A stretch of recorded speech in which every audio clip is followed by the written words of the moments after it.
আসসালামু আলাইকুম প্রিয় দর্শক।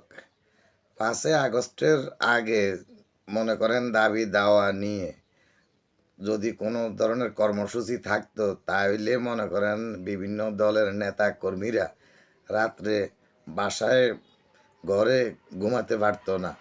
কারণ কখন পুলিশ এসে মনে করেন তাদেরকে ধরে নিয়ে যাবে, পাশাপাশি গুমের ভয় ছিল, খুনের ভয় ছিল, অনেক কিছু। ৫ই আগস্টের পট পরিবর্তনের পরে মানুষের আশা আকাঙ্ক্ষা জেগেছে, মানুষ রাস্তায় নামা শুরু করছে, নিজেদের দাবি দাওয়া জন্য রাস্তায় ঘাটে নেমে আসতেছে। কিন্তু যৌক্তিক অযৌক্তিকভাবে যেইভাবে মনে করেন দাবি দাওয়া নিয়ে আসতেছে, মনে করেন সরকার এখন আপনার কি করবে, সরকারও দিশেহারা হয়ে পড়ছে। এত দাবি দাওয়া মনে করেন, তো ওই অযৌক্তিক দাবিগুলোর কারণে যৌক্তিক দাবিগুলো হারিয়ে যাচ্ছে। পাশাপাশি সচিবালয়ের মতো মনে করেন জায়গায় এবং যমুনায় এই প্রধান উপদেষ্টার বাসভবনের সামনে দিন নাই রাত নাই, রাতের ১২টা কি ১টা কি ২টা কি মনে করেন দাবি দেওয়া, রাস্তাঘাট বন্ধ করে দিয়ে সাধারণ লোকের যে ভোগান্তি, পাশাপাশি অফিসিয়াল কাজ করার যে সমস্যা সৃষ্টি হয়েছে, তো ডিএমপি মনে হয় বাধ্য হয়েছে মনে করেন সচিবালয় এবং যমুনার আশেপাশে সভা সমাবেশ নিষিদ্ধ করেছে ডিএমপি।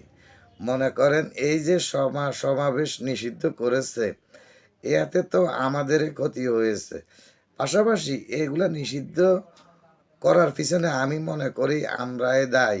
কারণ আমরা দিন নাই রাত নাই, যে কোনো সময় মনে করেন যৌক্তিক অযৌক্তিক, যৌক্তিক দাবি নিয়ে অবশ্যই মাঠে নামতে হবে, কিন্তু অযৌক্তিক দাবি নিয়েও আমরা মনে করেন ওই সুযোগ পাওয়াতে একটা প্রবাদ আছে বাংলাতে, বাঙালি ফিরি পাইলে অনেকেই আর কি, সবাই না, আলকাতরাও ছাড়ে না। মনে করেন এখন একটা সুযোগ পাইছে মনে করেন দাবি দেওয়ার, তো কেউ কারো স্বার্থ হাসিল করার জন্য এবং প্রতিপক্ষকে হেয় করার জন্য মাঠে নামে পড়ে।